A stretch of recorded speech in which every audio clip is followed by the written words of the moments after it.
তিমি মাছ উহেল হল বিশ্বের বৃহত্তম সামুদ্রিক স্তন্যপায়ী প্রাণী। এরা সেথেইসে বর্গভুক্ত প্রাণী, যাদের শরীর সুদীর্ঘ ও আকারে বিশাল।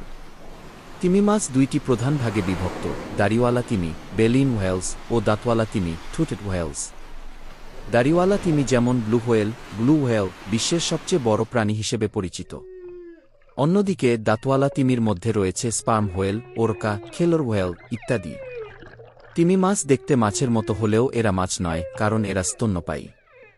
তারা ফুসফুস দিয়ে শ্বাস নেয়, গর্ভে সন্তান ধারণ করে এবং সন্তানকে দুধ পান করায়।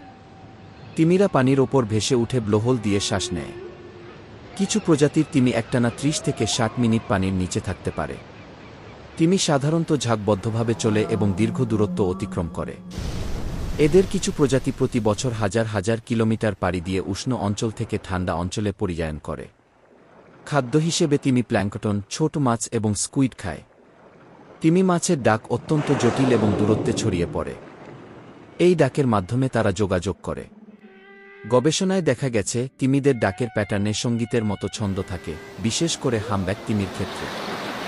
বর্তমানে জলবায়ু পরিবর্তন, পরিবেশ দূষণ, অতিরিক্ত শিকার ও সমুদ্র জুড়ে নৌযান চলাচলের কারণে তিমি মাছের অস্তিত্ব হুমকির মুখে পড়েছে। আন্তর্জাতিক সংস্থাগুলো তিমিদের সংরক্ষণের জন্য বিভিন্ন পদক্ষেপ নিয়েছে। অনেক দেশেই তিমি শিকার নিষিদ্ধ করা হয়েছে এবং সংরক্ষিত সামুদ্রিক অঞ্চল তৈরি করা হয়েছে। তিমি মাছ শুধু প্রাকৃতিক ভারসাম্য রক্ষাই গুরুত্বপূর্ণ নয়, বরং সামুদ্রিক জীববৈচিত্র্যের অংশ হিসেবে এদের রক্ষা করা মানবজাতির দায়িত্ব।